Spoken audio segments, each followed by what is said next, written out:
तर इकडे 26 जानेवारीच्या निमित्तानं घाटकोपरमध्ये लष्कराच्या शस्त्रांचं प्रदर्शन आयोजित करण्यात आलं होतं।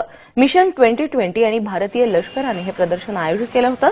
लष्करामध्ये अनेक प्रकारची शस्त्र वापरली जातात। ही शस्त्र सामान्यांना पाहता यावी यासाठी हे प्रदर्शन आयोजित करण्यात आलंय। त्यामध्ये विद्यार्थ्यांसह लोकांनी मोठ्या प्रमाणावर हजेरी लावली।